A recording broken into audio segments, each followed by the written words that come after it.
Sometimes watching a movie feels like watching life unfold through a crack in the wall. Intimate, unsettling, too real. These are the films that don't just tell stories. They make you feel like a silent intruder. Today I'm sharing 5 movies that made me feel like I was spying on someone's life. By the by, I'm the movie guy and let's start this list. Released at the beginning of the year, Presence gave me the idea for this video. A family moves into a suburban house and they sense that they are not alone in this home. Which is right, because this movie is filmed through the perspective of the ghost that lives in this house, and man, what a feeling this gimmick gives to the film. Directed by the great Steven Soderbergh, we're used to Soderbergh pushing boundaries. He's the mind behind Magic Mike, Unsane, Ocean 11's, but I think that Presence is his most innovative movie to date. It's incredibly atmospheric. The ghost's eye view results in some wild, disorienting camera work that pulls you right into the film's eerie atmosphere. I think that the pacing of the movie is a bit of a problem. It starts slow, builds interest, slows down, but the ending is actually pretty damn cool.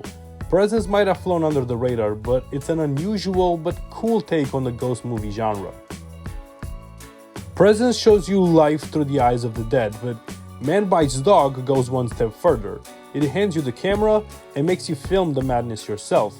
A film crew follows around a ruthless killer as he goes about his day killing, torturing, and generally being a psychopath. Again, the camera work is insane. We basically see the end product of what the film crew does. It feels disturbingly intimate, raw, unpolished, and way too close for comfort. It kind of makes you feel like you are the one pointing the camera at Ben, the psycho. It also tries to blend comedy with all of the horrible things that you see on screen, which didn't really always land for me, but I do appreciate the courage of making something like this. And this French movie has plenty of disturbing scenes, and those really creep me out. Again, I don't recommend it to everyone, but if it does sound like your jam, then play it up. One thing that I know for sure is that Man Bites Dog fits this list perfectly. If Man Bites Dog feels like holding a shaky camera during a crime, Climax is like getting trapped inside someone else's fever dream with no way out. A group of French dancers take some drugs and have a surreal, psychedelic trip. There are some really clever camera tricks here. There is no first-person POV or found footage, but there are plenty of drone shots from above, filming the dancers during their drug-infused nightmare, and it makes you feel like you are trapped in there alongside them. Gaspar Noé is known for the graphic sex scenes present in his movies, and Climax is no stranger, but the dancing takes center stage and the movement and the choreography is truly impressive. It feels a lot like an experimental film, and I think this is where some people will draw the line in watching it. It's just maybe not their thing, and to be honest, I wasn't sure what it all meant, but I couldn't look away. Now let's move from chaos to stillness. Climax overwhelms you with motion, but Paranormal Activity blocks you in place, making you watch and wait. A family gets more and more disturbed by a demonic being after moving into a suburban home. It sounds very similar to Presence plot-wise, but they couldn't be different movies. Paranormal Activity leans a lot more into the horror aspect, hoping to frighten people, which it absolutely does, while Presence is more about the tension. Because this is filmed in found footage style, it's shot entirely with in-world cameras like security feeds and handhelds. It gives this movie a creepy realism feel. I was also so very impressed with the lack of special effects in the movie. Everything is practical, it feels well crafted, but also very much like watching a family going through their worst nightmare. And the grounded performances of the lead actors, Michael Sloat and Katie Featherstorm, only adds to the realism of the film. Made on a measly $15,000, this film was a huge hit that spawned 6 sequels, but none could come close to the genius of the first one.